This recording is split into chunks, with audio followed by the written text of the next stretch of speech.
आज हम एक ऐसे सवाल की तह तक जा रहे हैं जो सालों से एक पहेली बना हुआ है।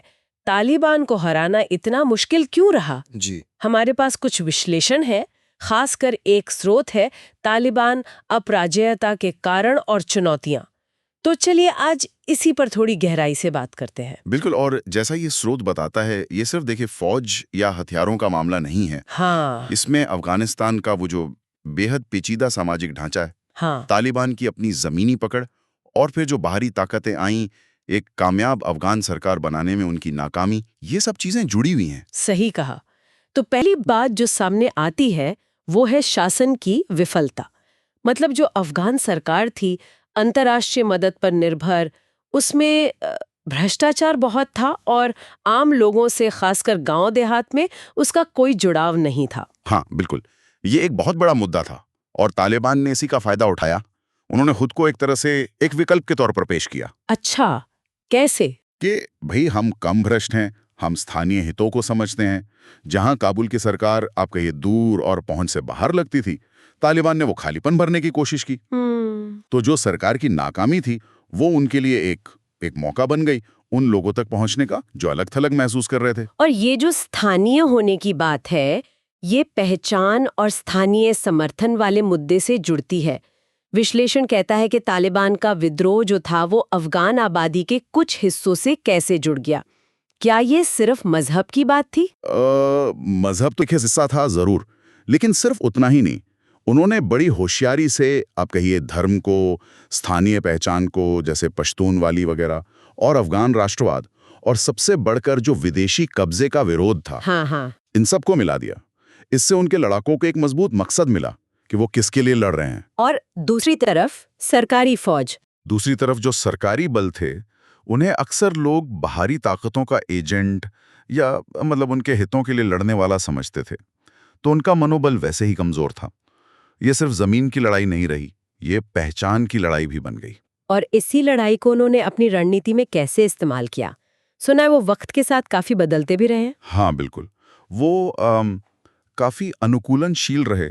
उनकी रणनीति सिर्फ लड़ना नहीं थी, जैसे दूर की चौकियों को अलग थलग कर देना, स्थानीय कबीलों से अपने मतलब के हिसाब से गठजोड़ करना। अच्छा। और हाँ, डर और प्रोपेगेंडा, उसका भी इस्तेमाल किया। लेकिन खास बात यह थी कि वो मिलिट्री तरीकों जैसे हमले और नॉन मिलिट्री तरीकों जैसे बातचीत, प्रचार, यहाँ तक कि अपना एक निज़ाम चलाना, इनको बहुत अच्छे से मिला पाए। सिर्फ लड़ा नहीं बल्कि व्यवस्था को भी तोड़ा एक तरह से। हाँ, एक तरह से उन्होंने विरोधियों के पूरे सिस्टम को कमजोर किया, सिर्फ फौज को नहीं। लेकिन फिर भी ये बात थोड़ी हैरान करती है कि अफगान सेना, जिस पर इतना पैसा लगा, इतनी ट्रेनिंग हुई, वो इतनी जल्दी कैसे ढह गई? क्या ये सिर्फ तालमेल की कमी थी या कुछ और भी था? तालमेल की कमी, लीडरशिप का मसला, सैनिकों का हौसला पस्त होना, ये सब तो था ही। जी। लेकिन एक और गहरी बात है, अफगानिस्तान का समाज वो अंदर से ही बहुत बटा हुआ है, राजनीतिक तौर पर, कबीलाई तौर पर।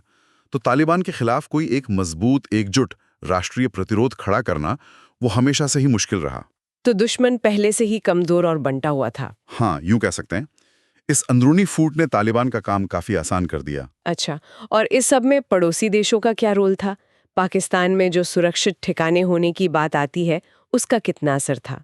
वो बहुत ही अहम पहलू था। अक्सर उसे कम करके आका जाता है। पाकिस्तान में जो सेफ हेवन थे, वो तालिबान के लिए एक तरह से लाइफलाइन थे। लाइफलाइन कैसे? अगले वहां वो आराम कर सकते थे, दोबारा संगठित हो सकते थे, नए लड़ाके भर्ती कर सकते थे, सामान जुटा सकते थे और अपनी अगली योजनाओं पर काम कर सकते थे, वो भी बिना किसी बड़े खतरे के। किसी भी छापामार लड़ाई के लिए ऐसी सुरक्षित पनाहगाहें बहुत जरूरी होती हैं। इसके बिना शायद उनकी कहानी इतनी लंबी न चलती। और आखिर में वो जो एक कहावत सी बन गई है तालिबान के बारे में, तुम्हारे पास घड़ियां हैं पर हमारे पास समय है। विश्लेषण के हिसाब से इसका क्या मतलब है? ये सिर्फ कहावत नहीं, ये उनकी पूरी सोच, उनकी रणनीति का निचोड़ है। अच्छा। वो जानते थे कि बाहरी ताकतें, चाहे अमेरिका हो या कोई और, वो हमेशा के लिए वहां नहीं रुकेंगी। उनमें धैर्य बहुत था, आप कहिए। वो मानकर चलते थे कि अगर वो टिके रहें, लड़ते रहें, तो विदेशी सेनाएं थक हार कर चली ही जाएंगी। वो छोटी मोटी हार बर्दाश्त कर सकते थे क्योंकि उनकी नजर लंबी दौड़ पर थी। ये पश्चिमी देशों की जो जल्दी नतीजे पाने की सोच है उससे बिल्कुल उलट था। तो वो समय के इम्तिहान में पास हो गए। बिल्कुल, वो टिके रहे। तो अगर हम सार देखें तो कोई एक कारण नहीं है।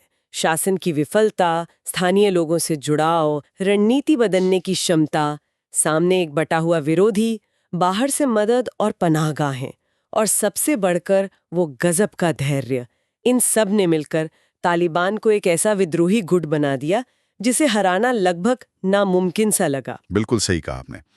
लेकिन जैसा कि विश्लेषण इशारा करता है, कहानी यहाँ खत्म नहीं होती। अब जब वो सत्ता में हैं, तो उनके सामने खुद नई चुनौतियां हैं, शायद पहले से भी ज्यादा मुश्किल। जैसे अंदरूनी झगड़े, दुनिया में मान्यता मिलना, अर्थव्यवस्था जो बिल्कुल खस्ता हाल है, और यहाँ एक दिलचस्प सवाल उठता है, क्या वही चीजें, जैसे कि एक खास पहचान पर बहुत ज्यादा जोर देना या कबीलाई गठबंधनों पर निर्भर रहना, जो उन्हें विद्रोही के तौर पर ताकत देती थी, अब शासक के तौर पर उनकी सबसे बड़ी कमजोरी बन सकती हैं? ये आगे देखने और सोचने वाली बात है।